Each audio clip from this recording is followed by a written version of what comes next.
Good evening, everyone, and welcome to the Prince George's County Memorial Library System's virtual events. My name is Nick Brown. I'm the COO for Communication and Outreach, and I am so grateful on behalf of the library to welcome you to tonight's very special virtual event. It is the third event in our series called The Elephant We Don't See, a Diversity Dialogue, hosted by our wonderful friends and colleagues, Michelle Hamiel, who is the COO for Public Services at the library, and also Kyla Hanington, who's the Public Information Officer and Outreach Coordinator for the Prince George's County Human Relations Commission. Welcome, Kyla and Michelle. Thank you, Nick. Thank you. So the format tonight is same as the past months. Kyla and Michelle will have a discussion, and then they'll start to open it up for questions from the audience. We are streaming live on YouTube, Facebook, and Twitter. We encourage you to share those feeds so that you can spread the goodness and opportunity to participate in this dialogue with all of your friends and family and network. If you'd like to include a hashtag, please use the hashtag anti-racist-PGC, which I'll type into the chat so you've got it handy. And just a reminder that this is a monthly series that's been extended through the fall. We meet on the last Tuesday of each month at 7 p.m.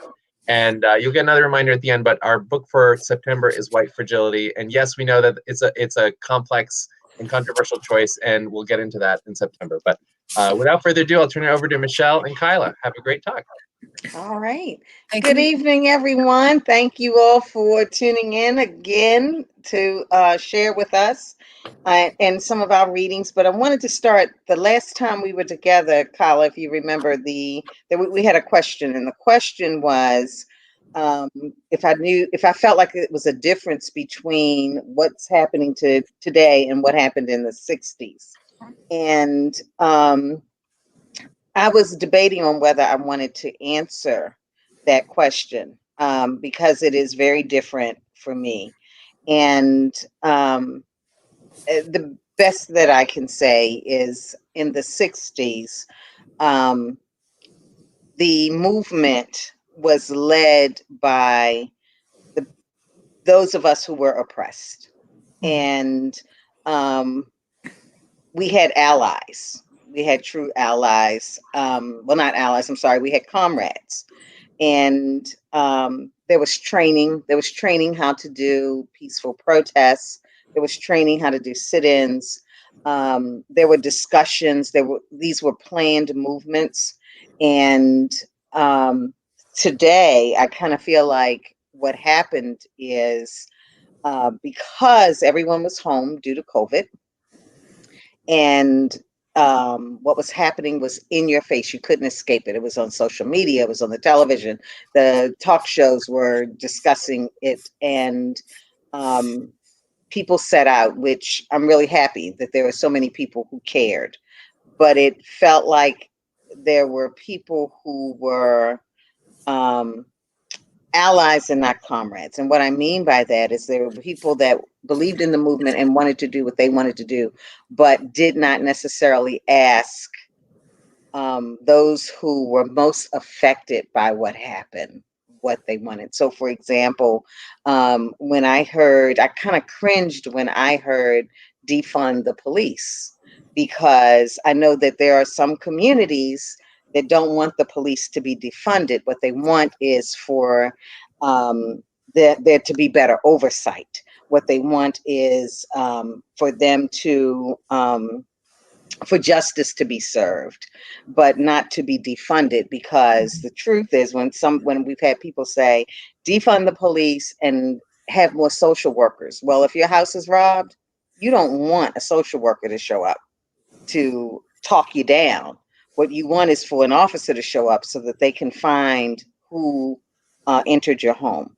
And you know, like I said, it's for me, it's almost bittersweet, because you know, I'm so glad that there were people who said this has to stop.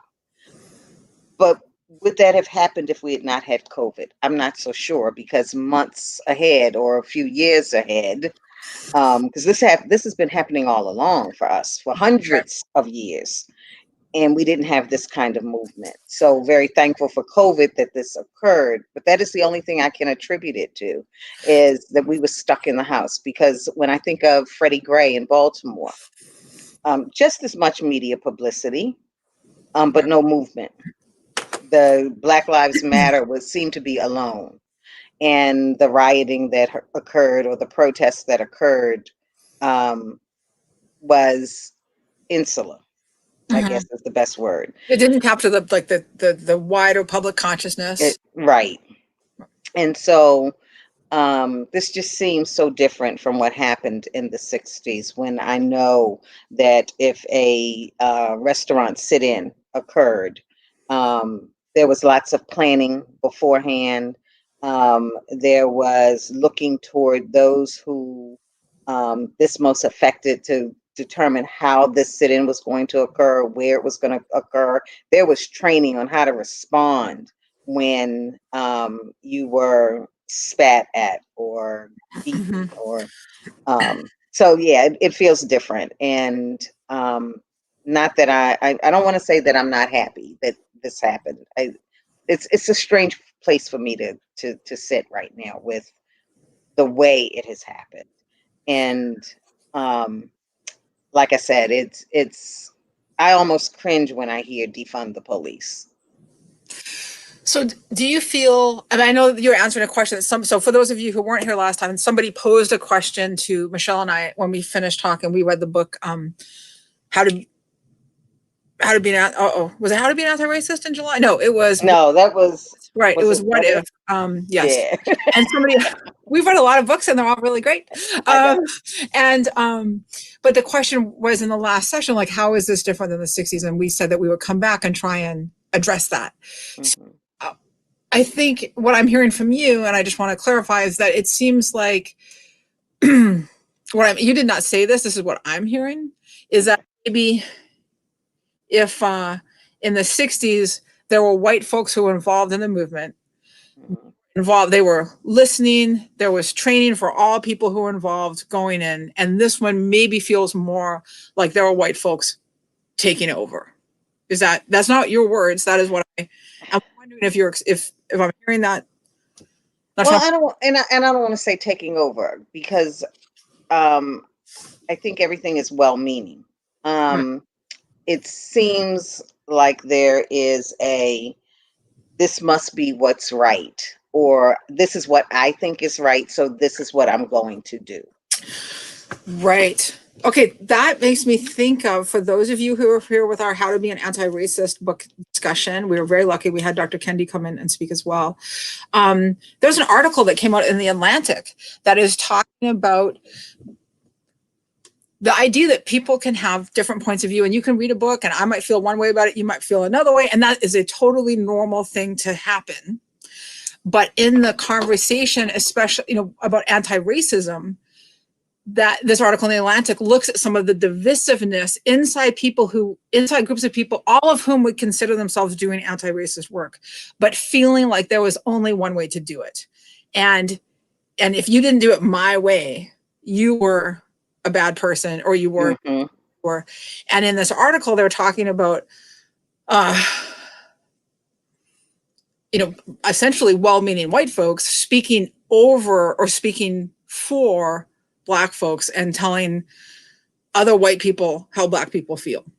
That was, when you talk about like this idea of that there's that there may be people who feel like there's only one way to think. That reminds me of that article that has just come out. If anybody wants to look for this Atlantic article, it was very interesting. Well, for those of us who are interested in trying to do the work that Michelle and I are doing, or connect with people, it is interesting to read what's going on out there. Yeah. So, somebody's asked the question, are the police going to be punished for the killings? And I'm going to be honest, Vivian, probably not. I read something, I think it was maybe it was this week. Well, this week is today's only Tuesday. So it must have been last week, where they said that George Floyd had fentanyl in his system. So already they're trying to, I'm going to say, develop a defense for the officer. So I don't know. I haven't seen police officers really come to justice. Breonna Taylor's police officers have not been arrested, unless it happened today, because I haven't read any news or seen any news today. So I doubt that the police are going to be punished. They haven't ever so far, and that's sad.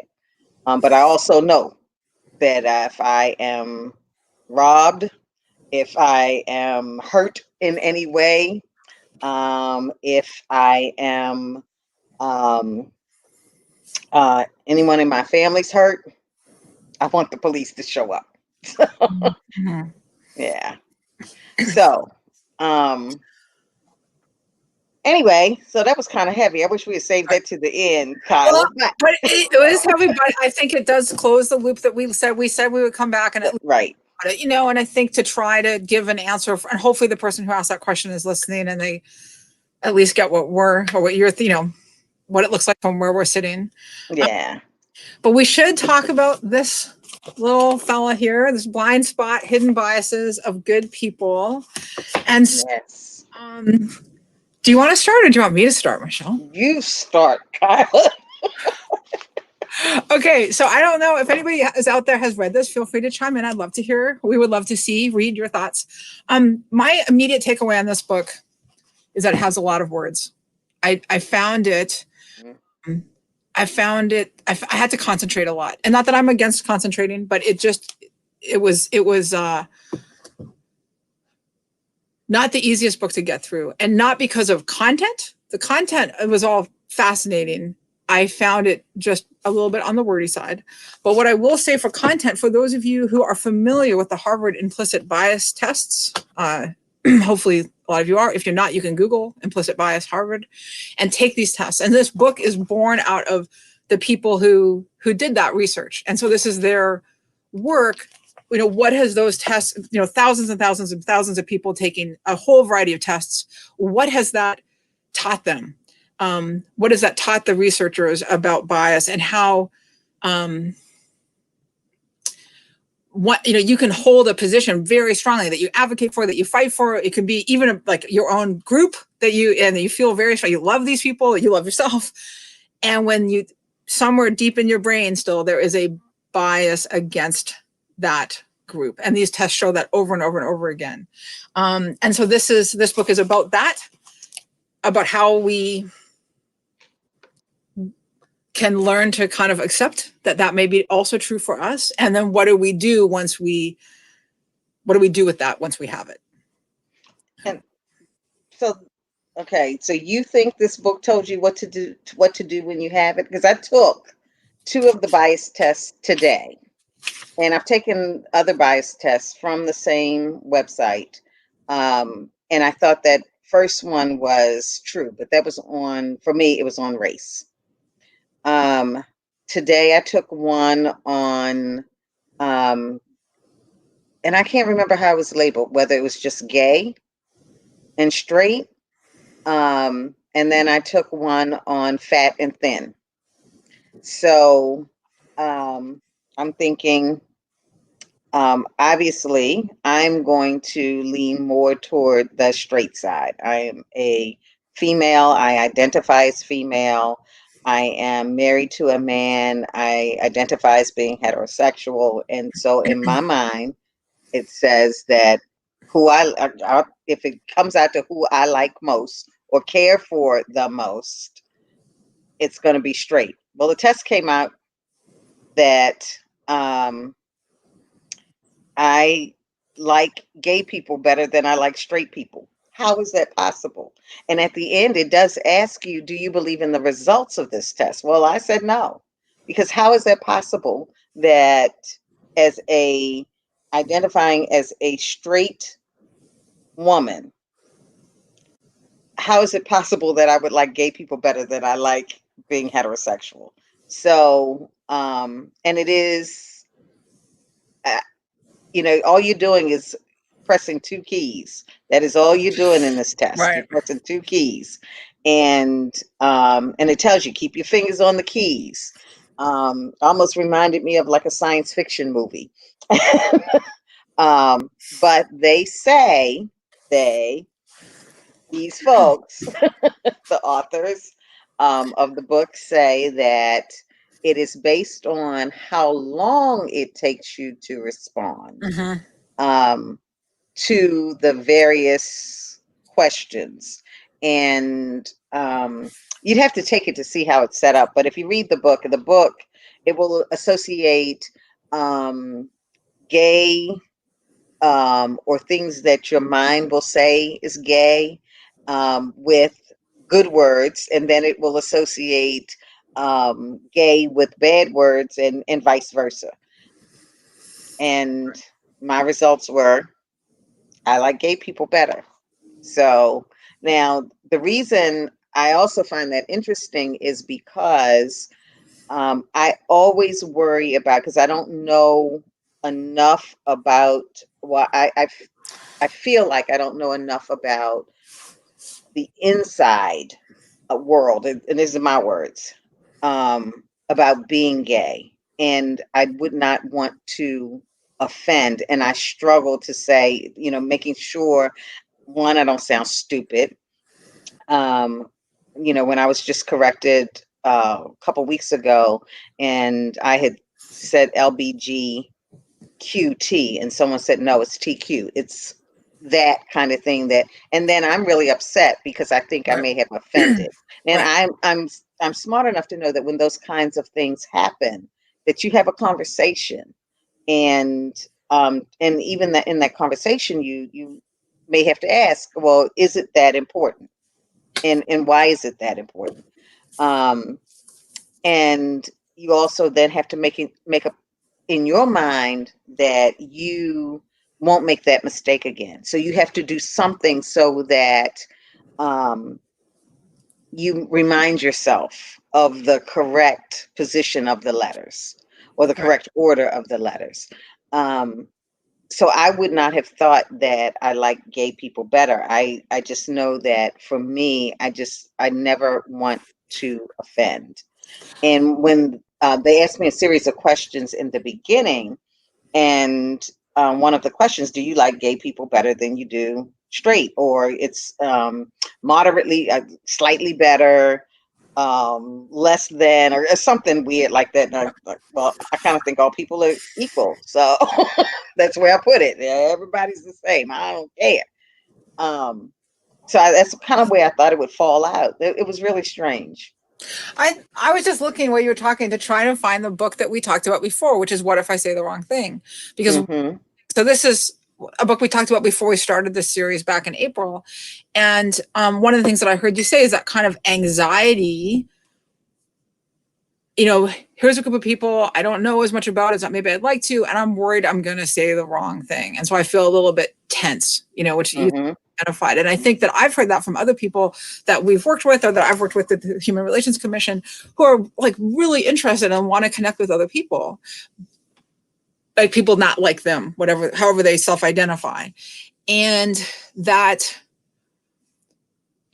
ongoing anxiety about, it's not that that I have an issue with the other group. My issue is with myself. That I'm not going to say something stupid or something offensive. And as I like to say, if I'm going to offend you, I'd like to do it on purpose. By accident. And so, and that can cause a lot of anxiety for people. I mean, one of the things that I found with this test, so I feel like I should do like a little visual. It's like, I'm not the world's smallest person in the whole world. And they have everybody got you just model. I just showed everybody my tummy. Hi, everybody. I've been home with COVID for during the pandemic for 6 months. We'll just leave it there. But the point is, I have never been a particularly small person. And to be a larger person in Canada, I'm also 46 years old. So to be a larger person in the 80s, like as a teenager, not necessarily very easy. And one of the things that I've tried to do, like not only just as a little human in the world in my own space, but also in the larger world, is to try to work against like anti-fat bias, because I think it's, those reasons why it's specifically about women and blah, blah, blah. Okay. Not blah, blah, blah, because it's not important, but just because that's not what we're trying to unpack right now. But the point is, I went and took this test, and as you're taking these tests, you can tell. I mean, I could tell because I'm like, okay, I got this, pressing I and E, and you're like, yeah.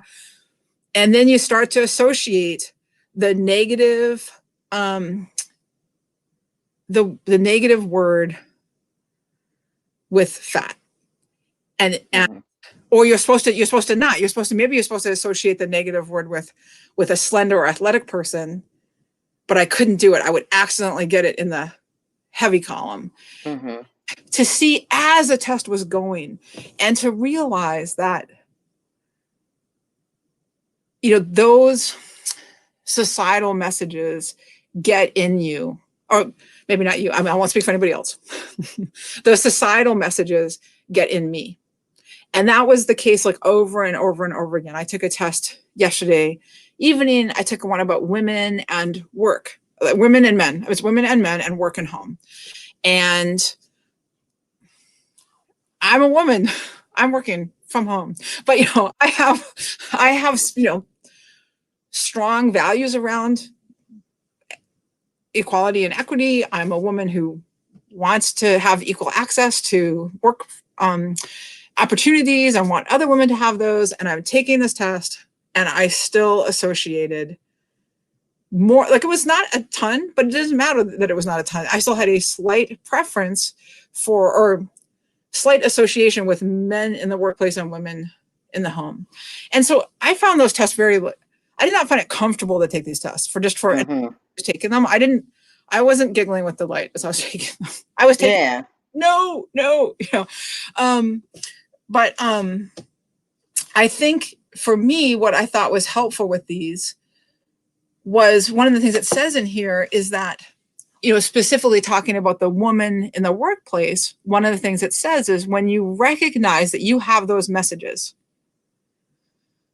what's the impact? The impact is, so for instance, with the wage gap, there's lots of reasons why the wage gap exists, but one of the reasons that it mentions in the book is women not negotiating as strongly, because deep in here, no matter what you are putting forward, deep inside yourself, as a woman, you may not fully associate yourself in the workplace, or you may feel guilty that you want more in your career. Like Vivian is having a little trouble understanding me, maybe. I can try and slow down. I'm a little Canadian when I get going. But I don't know, Michelle, did you, when you were reading that, how was it for you reading, like, what are the implications of these deeply seated biases? Well, I thought I was going to love the book when he was talking about, what is the name of this chapter? The different kinds, shades of truth. And it's the second chapter. And I thought, oh, I'm going to love this, because it talks about the kinds of lies that we tell. And first he says that there are colorless lies. Well, he says they're gray lies, and I don't remember what that was about, but the colorless lies, they are invisible to the teller of the lie. And those are the lies. The example it uses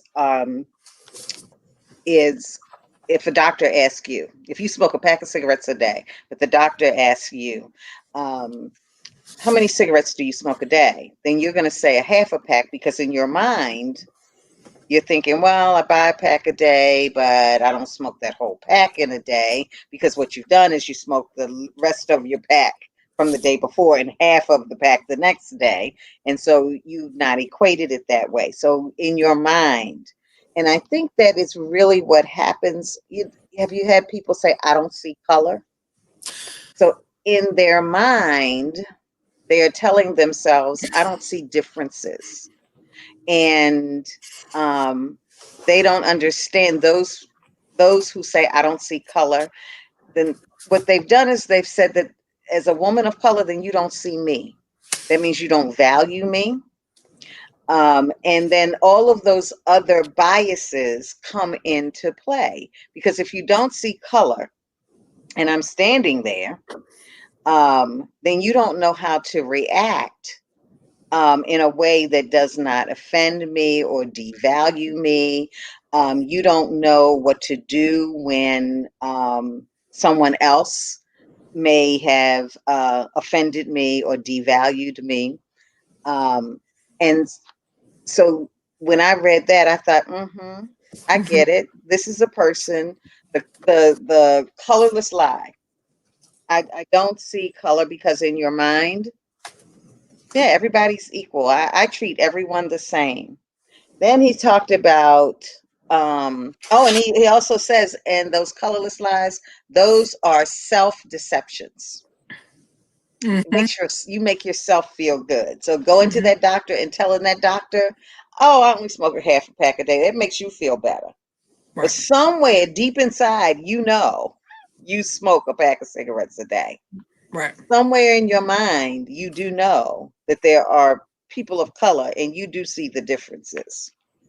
When people say to me that they don't see color, I say that is an issue with your eyesight, and you should go get your eyes checked because that's a Right. serious problem. And I'm not being shirty. I mean it like people look different, and that's awesome because people are gorgeous and wonderful, and it's great that we do not all look like one thing. And to Right. deny your capacity to see that is well, first of all, it's not true. But the reason why I think it's dangerous is because then, as we've talked about this before, everybody has biases. We all have them.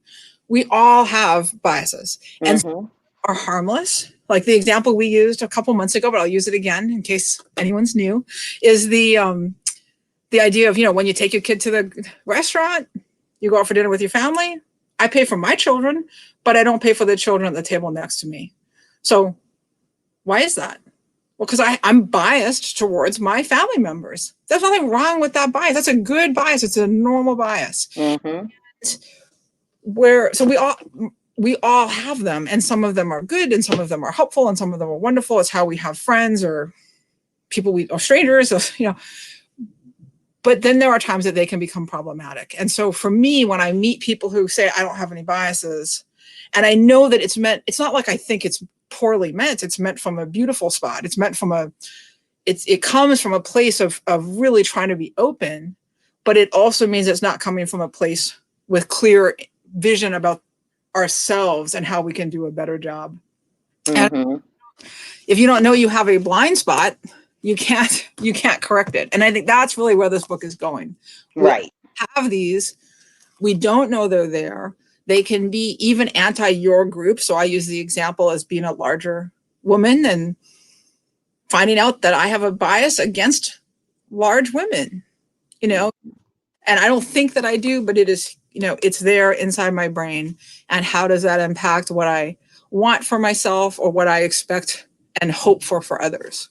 Yeah. Yeah. Um, Ruth says that she says, I tend toward positive biases as I get to know people who identify with groups different than my group or individual identity. That is wonderful. And Ruth, I'm going to say that we need more people like you, because most people tend to back away. And I'll use the example. I know we got into these conversations mainly because of race issues, but if there are if there are a bunch of teenagers in an elevator and they happen to be African American males and a white woman, and sometimes some black women will get in that elevator and be terrified because they've associated crime and trouble with black male teens. And it's a bias. And how do we decide, okay, well, this is a group I'm not familiar with, so I'm going to think the best of them. Sometimes that is a challenge.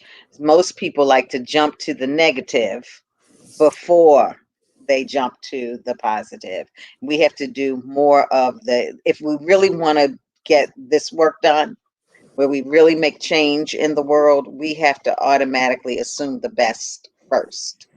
And we do it in all aspects of living because sometimes at work, um, we think the worst is going to happen before we think the best is going to happen, or we think the worst in people before you think, oh, this person has good intentions. So we have to make sure that we're thinking the best. But how do you do that when you have a blind spot? And that blind spot is real. We just can't. I think sometimes we I don't know if it's subconscious. I think sometimes we do know the blind spot exists. We don't like to admit that it exists. That's really what I think is happening. You know, he talks about the red lies in the book. Mm-hmm. And the red lie is the lie that is going to get you what you want. So, yeah, for those of you who don't know, anybody who's doing anything on social race, social justice, diversity, inclusion, we are working hard right now. Anti-racism, we are working hard right now. And everybody's calling you, asking you to do a talk. Everybody's asking you to participate in or write an article on. Or I was just asked today to join a consultancy firm. I haven't heard from these people in years. And they were saying, "Oh, Michelle, I was just thinking of you." That's the red lie. "Oh, I think about you all the time." That's the red lie. You weren't thinking about me. Now you have a need. So you're going to say that thing that you think makes me feel good to get what you want. And I think that's a natural instinct for people, that we say what we want, what we think people want to hear, when we need to get from them what we want. I'm trying to read the comments as we're talking. Ruth says the blind spot helps us realize to give deeper thought before saying or doing something offensive. Yes, but we've got to recognize that we may have that blind spot. And that's what I think when I said I took that bias test and I like gay people more than I like straight people. Maybe I was more conscious of making the right connections when taking the test, simply because I'm always aware I don't want to, because I don't have a bias. I don't know, it's so weird to me. That is just weird. But I think I have a bias. I just don't want to make a mistake, because I that know that that's a group that is often oppressed, and I don't want to be the oppressor. Having been being a member of a group of people who are often oppressed and often devalued, I never ever want to find myself in a place where I am being the oppressor. Right. That makes sense. And I think the part where you're saying about like not wanting to have it, that you don't have a bias and you don't want the test to show that you have a bias because you know that you don't. I think that that's a lot of what this book is about, actually. That may be, you may have just said the nugget of the book, which is that so many of these test takers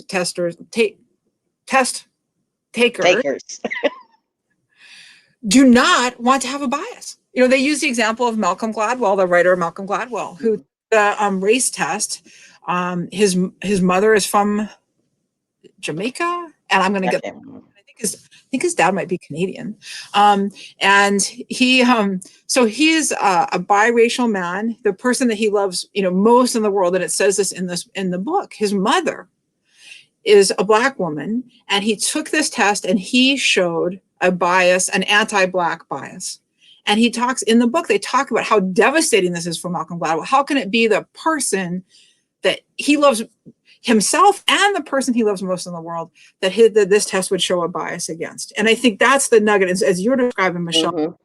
Don't have a bias. You don't want the test to say that you do, when it's something that you fight not to have. You want to do better if there is an uncertainty about a certain group, but you truly don't believe you have a bias.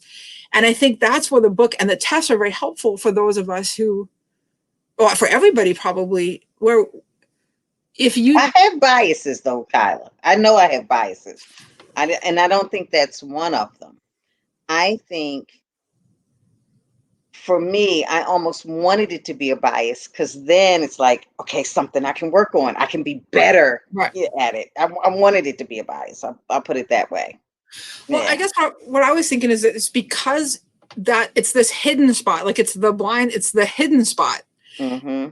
that to recognize that it's there and you don't know it's there, and it may be anti everything that you value and see in yourself and your family members or whoever, and yet you can't, or one cannot avoid these internal messages because they just Mm-hmm. bombarded with them all the time. Mm-hmm. And so not knowing that, we feel so, I used the easy example, but it's true. It wasn't that comfortable for me, but the easy example about my size preference. Well, if I don't think I clearly don't have it. Look at my life, look at my friends, look at myself, look at my work, look at my writing that I've done about this issue. I'm like the last person who's going to be anti-fat. And yet we see that I have that deep inside me. Mm-hmm. So, because I can't avoid society. And I think this is what the book and the tests are trying to get at, is that we can't avoid society. We're going to get those messages if we are open to the idea we've gotten those messages. It allows us, I'm thinking this is now what we do. I mean, this is the whole what now piece of our discussions. I know that people want to know is, what do we do knowing that we cannot escape the bombardment of these negative messages about certain groups from society? And I think the first part is just what you've said, is just admitting we have to admit we have bias. Right. I'm reading Shirley. Hey, Shirley, that's one of my girlfriends. It says certain staff don't realize that they have these biases until the situation comes directly in front of them. And my question is, and Kyla, you do this work all of the time. What happens when your bias presents itself and you don't necessarily, because it's implicit, not explicit. So this bias has now presented itself. I can use this as an example. You walk into a room of people, and this has happened to me frequently. I'm COO of Prince George's County Memorial Library, and I could be sitting in the room with other staff members. And they're looking for, somebody comes in and they're looking for the person in charge. And there's a page in the room. And for those of you who don't know what a page is, it's a shelver. And generally they work part-time. And when I say part-time for Prince George's County, they're working 15 hours a week or less. And they were looking for the person who may have arranged the event or a person in charge. They may go to every person in the room who is not African American to be the person in charge. And that says obviously that you don't think an African American, in this case an African American woman, could be the person in charge. Or you've been greeted, you walk into, people come into a room, and everybody you could have some males, you could have some females, and I'm the only African American woman there. I'm going to be the last to be greeted. Those folks don't understand. And doesn't matter whether the person is black or white who's entered the room. That it just happens because societal norms say that person, that African American woman, cannot be in charge. And if you pointed out that they just did that, their response would be, "Oh, I didn't mean anything. I didn't mean anything by that. I didn't notice I did that." And so how do you move beyond? If you are truly developing because what we're, at least in Prince George's County, what we're working toward in the library system is to develop an anti-racist library. It's those kinds of things that happen in the work environment that somebody has to point out. And then you have to determine what your policy, what your procedure, what your process is going to be to address those kinds of issues. Because if you're truly going to be an anti-racist organization, period, those kinds of things have to be addressed. Mm-hmm. And reading a book, blind spot, is only going to let you know that you possibly have a bias. This does not tell you how to overcome that bias. And that's the problem that I've had with most of the books that we've read, Kyla. They always tell you how to discern whether you have a bias, but they don't tell you what to do and how you overcome, how you work toward that. Other than what do I do? What do I do if I say the wrong thing? Right. And what if? Those two books kind of give you the idea. Right. You okay, Kyla? Yeah, I'm trying to find. I'm still trying. But you see me like break my neck there. Trying to find what if so I can hold it up for the camera. Maybe Nick off camera can. Oh, I'm sorry. Thank you. I meant what if I say the wrong thing? I'm saying the. Wait a minute, I have that one here too. Okay. Now I'm gonna look crazy on camera. Right, I know. So next time I'll have all the books on my desk ready for this. But I will say, I thought, what if I say the wrong thing? Which is the first book we read. We read. Nick will be mad if I move the camera, so I won't move it. Okay, Nick, can you put a link in for what if I say the wrong thing, if you can? No, you wanted. Oh yes, it is. I'm sorry. Yeah, if it's possible. But one of the things that I thought, that was the first book that we started with, and I actually think it might be fun for us to revisit that book in a few months after we've read it and talked about a whole bunch of other ones. I think that was one that, I mean, it's literally what if I say the wrong thing? And I think it did give scenarios and offer the opportunity about how you can do better. And it's not, I mean, I agree with you that one book is not the solution. But I think it's a start. I think that starting to read and to think about it and to accept the bias, accept that you have them. Maybe that's all that you can do right now. Maybe that's all I can do right now is just accept I'm open to the possibility that maybe I have a bias, and for some people, that's our first step. Other people are going to have, they may be someplace else, but I think we have to start with one, with that. And, to use your example, like this, the microaggressions or in fact, macroaggressions. There's two things. So one is, I'm trying to imagine someone calls me out and says, Kyla, you just ignored me when you walked into the room. So I'm going to be really honest. Beth just said that, and she says that she's hoping people will call her out and correct her. She said that she doesn't want to be fragile. That's awesome. I'm thinking if someone corrected me in the moment, I'm going to check in. I'm going to be like, oh my gosh, I'm so sorry. Right. I didn't mean anything. I'm so sorry. Do you want to be friends? Okay. I know myself. I'm going to be like, I'm so sorry. Can we have coffee? So I'm going to do the exact thing that you don't want someone to do, which is oh my gosh, I'm so sorry. I didn't mean it. I think in the immediate, I probably will do that even today. Immediate kind of deer in the headlights moment. That's what I think I might do. What I hope I will do then, that may be just knee-jerk reaction. What I say, oh my gosh, I'm so sorry. I didn't mean that. But what I hope I do is that then I'm able to go and think about it and be aware, whoa, Kyla, you did this thing. But so with that, Kyla, though, it takes courage from the person who's been most offended to call you out, because that goes to the systemic racism that happens in an organization and has happened. I mean, if you look at who's in power in your organization, if you look at over history where the power lay, who the power is, where the power is, and what those people look like, it takes courage for people to say that was inappropriate. I was offended. Please don't do that anymore. And then embrace you. So, I mean, there's some learning on both parts, because what you just said is, oh, let's be friends. And Right. in that moment, when that has happened time and time and time again, and now you've had it because you're saying something, Right. no, I don't want to embrace you right now. I need you to back away from me. I'm not going out for coffee with you, Kyla. Whoa.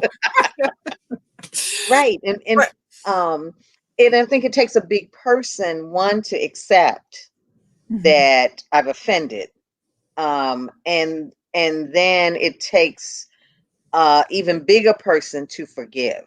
So Yeah. this thing is to have a true anti-racist organization.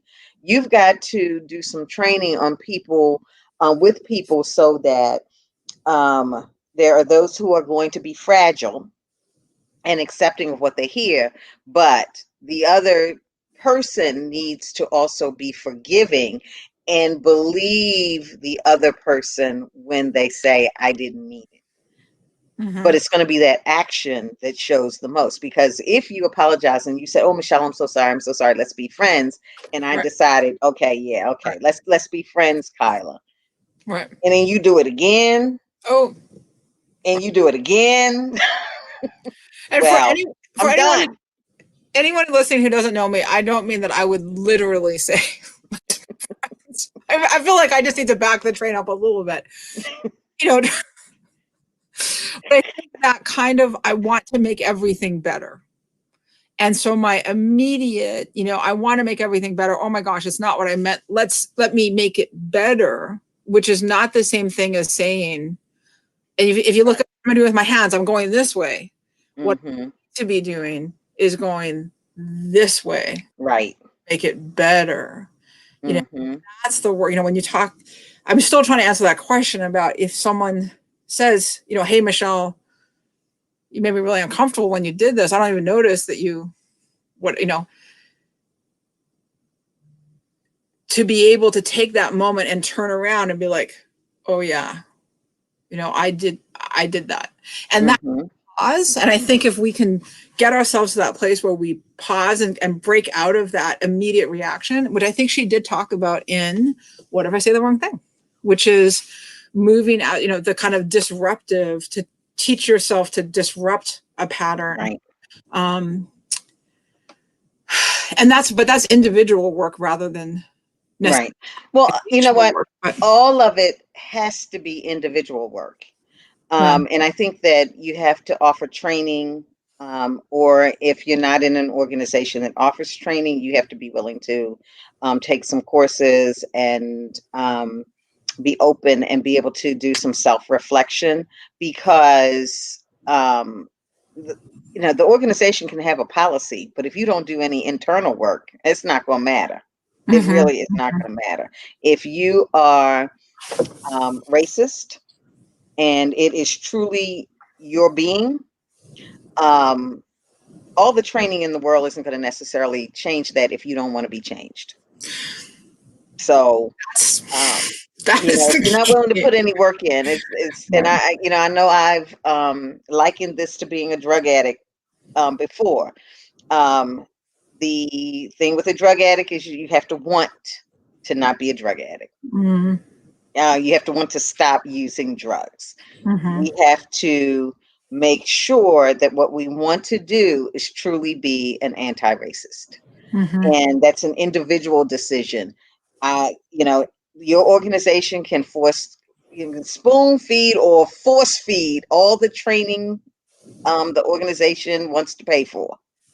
But if you don't want to do any work, all you're going to do is show up and there's nothing you can do. But what the organization then has to do is say, well, you know what? I'm holding you accountable to be respectful of anybody and everybody. And when they are not, there are consequences for that. So, lots of work to be done. Lots of work to be done. And our CEO knows I say from time to time, it's peeling back the onion. Peeling back the onion skin. It's layer after layer after layer. And you never get there overnight.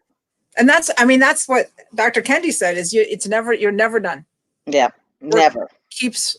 You never achieve whatever it is that we're hoping to achieve. Yeah. I mean, the beautiful part is that we can all get closer and closer and closer to it's an equity and understanding. And I think that is the ask of all of us. Yeah. Kyla, you know, it's 7:50. We haven't opened this up for questions. So Michelle, I can anybody talk have all any night. questions? Yes, does anybody have any questions?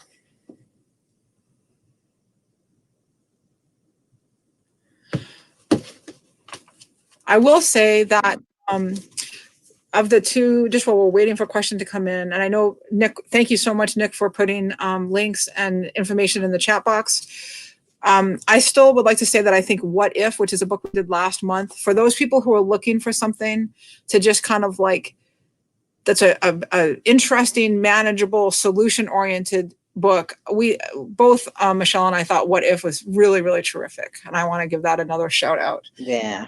I'm twisting, but I don't see it. Which one? My back. What If? What If? I have it. There you go. All right, Michelle's got it. Yeah, I use this one a lot. I've used it. We just started our equity, diversity, inclusion, and anti-racism team, and I had them. They're going to read the first chapter and answer the first couple of questions. And I really like the question. The first chapter, the questions were, and I did a non-librarian thing. I had pages turned down. I found it. It says, "Oh, good." It says it's about an organization, and one of the questions you have to answer is, what is your experience in the pond? So this book, for those of you who don't know, I am also a storyteller, so it's told in stories. So it's an easy read. Love the stories, and one of the stories is about a fish pond and introducing new fish to the fish pond and how you prepare your fish, prepare the pond. And one of the questions, the first question is, historically, who has survived and flourished in your organizational pond? What steps have been taken to develop an environment conducive to the survival of all fish? And then the second question is, what is your own experience in the pond? And to me, that is the most important question you can answer for an organization, because the administrators are going to have one view of the fish pond. But to me, the most valid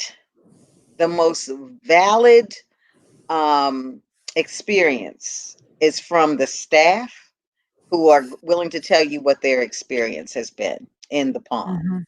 And if you're not willing, and that's the other thing in creating a anti-racist organization, you have to be willing to listen to all staff and find out what their experiences are in your pond. But you can't just all of a sudden decide, okay, I'm going to answer this question and they're going to answer me and be truthful, because they have to learn to trust you. They're saying, why is this person asking me this? So they have to see some movement. Right. Vivian's asking me, when are you coming back? Vivian, I'm here once a month with Kyla. Is this the last Tuesday of the month? No, Yeah. is it? Last Tuesday. Last Tuesday of the month. Thank you for that. You made me feel good. I was having a pretty rough day. So thank you for that, Vivian. I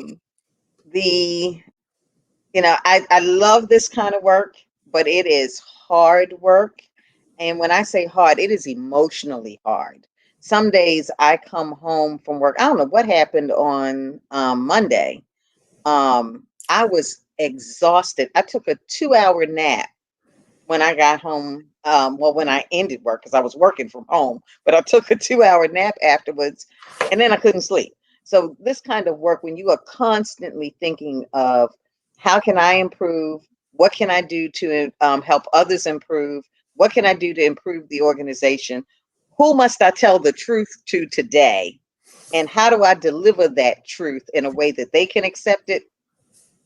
I was exhausted yesterday, so. Right. And Shirley says, I thought I understand that you said started this back in April. Was it April that we started? It was April that we read What If I Say the Wrong Thing? Yeah. We did, and it was actually supposed to be a in-person book group, but because of COVID, we ended up having this discussion online. And from that, we started this series, June, July, August, and then we're going over. So the conversation in April wasn't technically part of this series, but it was what birthed this series. Yeah. That was the book, What If I Say the Wrong Thing? And we were just planning to do that with our staff as a follow-up. Well, for staff day, we're going to have some discussions around it for staff day. So that had nothing to do with what was happening what's happening currently. It just happened to be the work that we were already beginning. I think we planned that in the fall. Yeah, we did. We did. And then we did, so we've done that. We did this in June. As you can see, it requires many Post-it notes, how to be an anti-racist. You know, he's coming out with a new one that's a journal. And I saw that. Yeah. So for those of you doing the work, okay, and so Shirley's wondering if we've mentioned most of the books. I'm going to take you through it, Shirley. So get ready to hold up your book if you have it, Michelle. I'm going to have to go off camera. What if I say the wrong thing? Oh, Michelle's going to get it. What if I say the wrong thing? The next one was How to Be an Anti-Racist by Dr. Ibram X. Kendi. Then we did What If, which is right here. It's the one that we keep talking about. We loved it. That was last month. This month, as you know, we did Blind Spot. Okay, there's What If I Say the Wrong Thing. That's the book that started it all. We did Blind Spot this month. In September, we are doing White Fragility, last Tuesday of September. And then the last Tuesday in October, we are reading Why Are All the Black Kids Sitting Together in the Cafeteria? So that was a lot and fast, but I hope you got it, Shirley. And Shirley, I'll text you. Okay. And I think so. That's really the big thing, is just knowing to check in with us again on the last Tuesday of the month, and hopefully we can answer any questions that you have, if you have any. But I'm interested to get into this one. Yeah, I'm interested because I think we're going to have two different perspectives. So far, Kyla and I have agreed on just about everything that we've read. You know, we either liked it or we didn't. We thought it had something to offer or it didn't.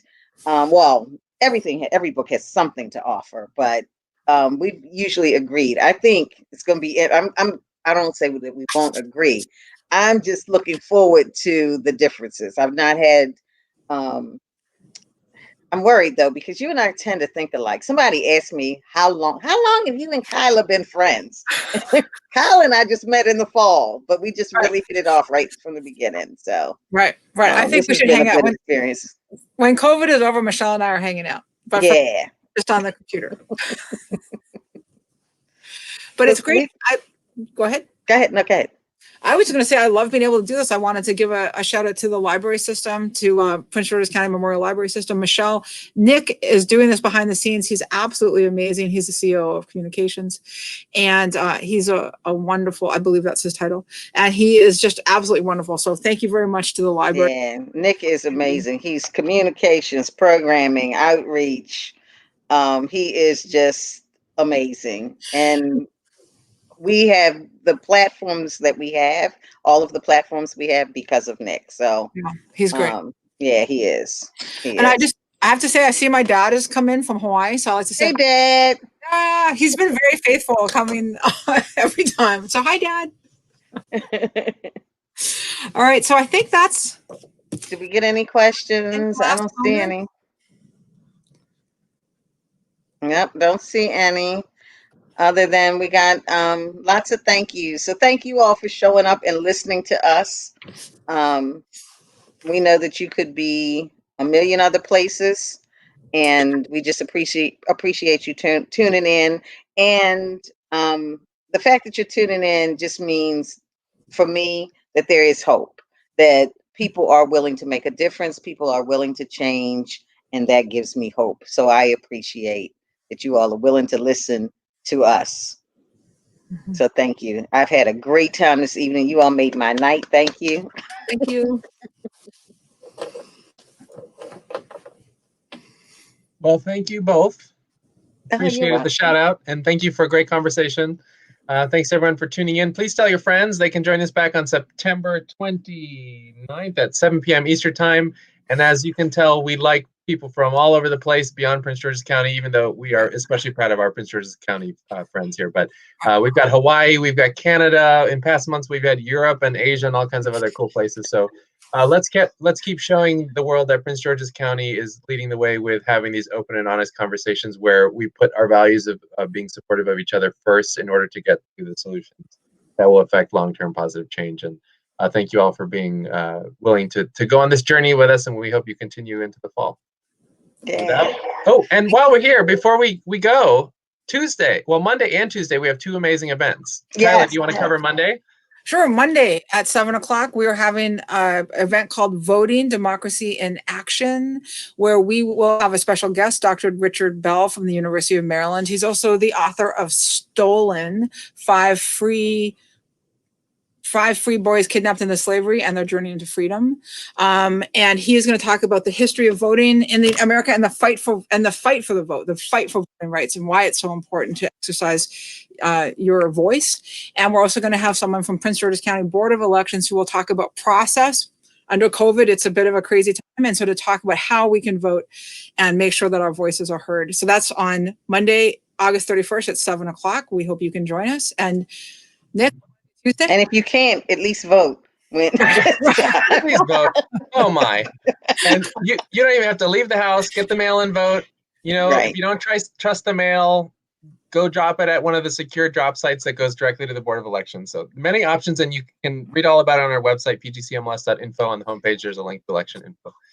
The other event that we'd love to bring to your attention is on Tuesday, and it's someone who's probably very familiar to many of you, and he's appeared with the library before. His name is Jason Reynolds. He is a native Prince Georgian, happens to be the National Ambassador for Young People's Literature right now, and he is just one of the shining heroes of our community, and we're so proud of everything that he's done. And he's really transforming the way that literature is made accessible to everyone in the young people audience, and then also for the adults who sometimes need a break from the dense writing to kind of digest things more easily. So that is Tuesday at 7 o'clock p.m. on our YouTube, Facebook, and Twitter as well. We are also co-presenting that with HRC and Joe's Movement Emporium, as well as the Prince George's Community College Center for Performing Arts, and in association with a bunch of libraries in Maryland, as well as the Black Caucus of the American Library Association. There's a question from Rita. Will your program only be online as long as we are in COVID-19 season? I'm in New York, but really enjoyed this session. We are in virtual mode for the indefinite future, and the really important result for us in terms of virtual programs is that whenever we return to in-person programs, we will be sustaining virtual access points for as many of them as possible. So that'll involve live streaming any of the events that you're seeing now as evening programs, whether it's system-wide book discussions or author events or special programs. Those will all be live streamed in a way that can be made accessible beyond just in-person audiences, because we know that we can reach more people when we're bringing the content to you wherever you are.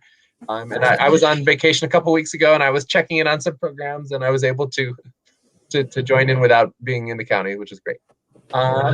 Vivian, I'm going to stick around on the chat in case you wouldn't mind typing that question in, because we've got to let Kyla and Michelle go, but I can stay on to answer your question, Vivian. And if it's for about the upcoming books, you can also save it for September. Okay. Thank you all. It's been grand. Thank you. Good night, everybody. Good night.